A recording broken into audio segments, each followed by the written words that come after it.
So basically this last question is pretty tough, and it uses an idea called combinatorics. Okay, if I want to represent this idea, I'll need to have a volunteer. Does anyone want to volunteer? I have a question. No, I don't know how to do this.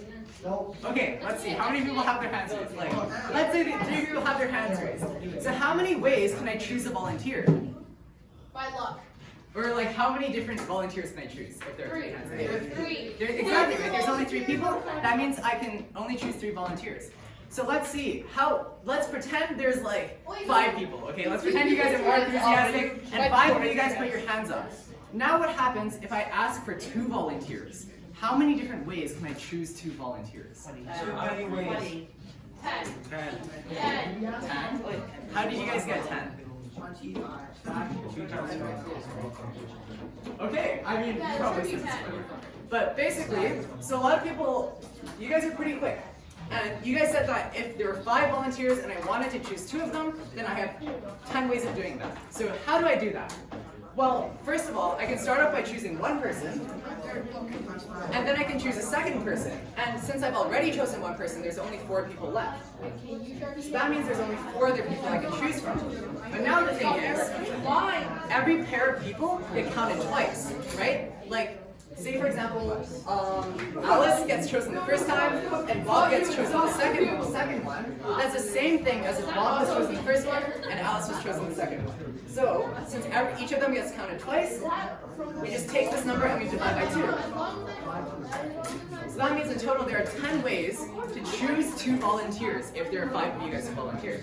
And how we write this is, we use this notation like this. We say we use 5, choose 2. So out of 5 people, we choose 2 of them. And how many ways can we do that? 10. Alright, so you might be wondering what does it have to do with the last problem, right? So bear with me for a second. This is a little bit tricky, but can I grab your guys' attention? Louise, do you have a question? So first of all, if there are 5 people who want to volunteer, I can start off by choosing 1 person. I have 5 different people I can choose from, right? So I take that 1 person with me, and now there's 4 people left. And I can choose another one of them, so there's 4 people. Yeah, exactly. And then, since I'm counting each pair twice, I divide by 2. Okay, we're running a little bit short on time, so if you guys can give me your attention, we'll be done really quick. Okay, so basically, this is called 5 choose 2. So if I have 5 people and I want to choose 2 of them, this is how many ways I have to do that. So now you might be wondering, what does this have to do with the question? Let's think about it this way. If we have the sum of all of these 5 numbers is equal to 25, we can think of each sort of 1 as a ball, okay? And we have 25 of these balls in total, because all of them add up to 25, right? And basically what we're saying is now, we want to figure out how we can put these balls into 5 different containers, because that's the number of ways we can sort these, we can make such 5 numbers in total, right? Does that kind of make sense? If we have 25 balls, each of these is like 1, for example, and we put them into 5 different boxes, and each of these boxes is one of the variables. So for example, we have a box A, we have a box B, etc. And we have a box E. So 1, 2, 3, or 5 boxes, and we want to put these 25 balls into these 5 boxes. How many ways can we do that? Okay, one thing you might be wondering is I might be getting a bit ahead of myself, because what I'm missing is that box A needs to have at least 1 ball, and box B needs to have at least 2 balls, right? So how do I sort of put them in there that way? What I can do is I can actually just start off with 1 ball in box A, 2 balls in box B, and then all the way up to 5 balls in box E. And that way, how many balls do we have left? If we have 25 balls total, and then we just minus 3, minus 4, minus 5. Do you guys see where I'm getting this from? Because box 1 has 1 ball, so we take off 1. And then all the way up to box E has 5 balls, so we take off 5. This is 15, I think. And then we're left with 10 balls that we want to sort among these 5 boxes. So one way we can do this is we can just stick dividers between these balls. And we have 4 of these dividers. Seriously? Okay. We have 4 of these dividers, and you guys see how these 4 dividers break up the remaining 10 balls? If we have 4 dividers, you see how this breaks up the remaining 10 balls into 5 boxes? So for example, we have this chunk is box A, this chunk is box B, this chunk is box C, this chunk is box D, and this chunk is box E. So now this is a bit of a leap. Let's say it's a bit easier to think of this way. I know this might be a little bit like far ahead of you guys. This is something you probably won't learn in school until maybe grade 10 or 11, but bear with me. So now we have 10 balls, we have 4 dividers, and now basically the question is, how many different ways can we arrange these balls in dividers?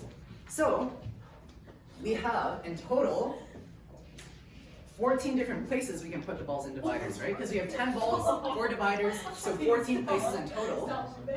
And we want to choose 4 of them to place the dividers in. So our final answer is as simple as 14 choose 4. Isn't that pretty cool? Okay, I'll show you guys how to calculate the, let me see, do I have enough time? Okay. This might be a little bit tough to explain briefly. So let's think about it this way. If you guys had these 14 positions and you had to choose 4 places to put these dividers, how would you do it? Put it in between the balls. How would you guys do it? Think about what I did earlier with the volunteers. So say I have 5 volunteers and I want to choose 2 of them. How do I start? Exactly. I start by simply choosing one of these positions to be my first divider. And how many ways can I do that if there are 14 positions in total? Do you have to number the balls? I have 14, right? I have 14 different places I can stick the first divider. And now there's only 13 positions left. So for the second divider, I only have 13. And for the third divider, I only have 12 left. And for the fourth divider, I only have 11. Now, like what we did earlier, the problem is we're counting all of these sets of the dividers a number of different times. Okay, this is a little bit tricky. And you might be asking, how many times is each one getting counted? Like for example, if I put the first divider here, and I put the second divider here, I put the third divider here, and then I put the fourth divider here, all of these dividers are the same, right? So that's the same as if I put the first divider here, and the second divider here, and the third divider here, and the fourth divider here. You guys see how the dividers are in the same places? So now the question is, how many times is each of these sets being counted? And this is a little bit, this is another concept you might see on your math contest, and it's the idea of permutations. How many ways can you arrange these things?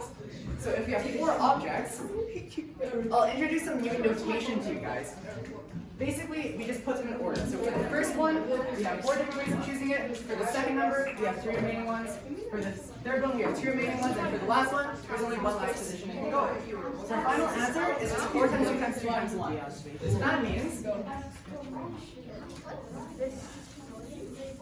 that means we just take this value and we divide by 4 times 3 times 2 times 1. Because out of these are like all the possible sets, right? Of if we want to stick the dividers in 4 different positions. And then, however, all of these sets, since the dividers are all the same, we're overcounting. We're counting each set multiple times. So if we want to get rid of those extra ones, we just divide by the number of times that each set is being counted.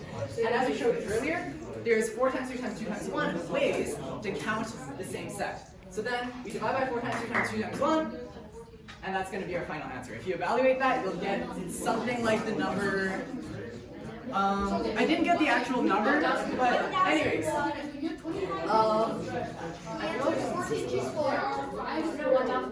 Anyways, if you evaluate this out, that'll give you your final answer. I'll just do it real quick. So, 7 times 3 times 11. Quick math time.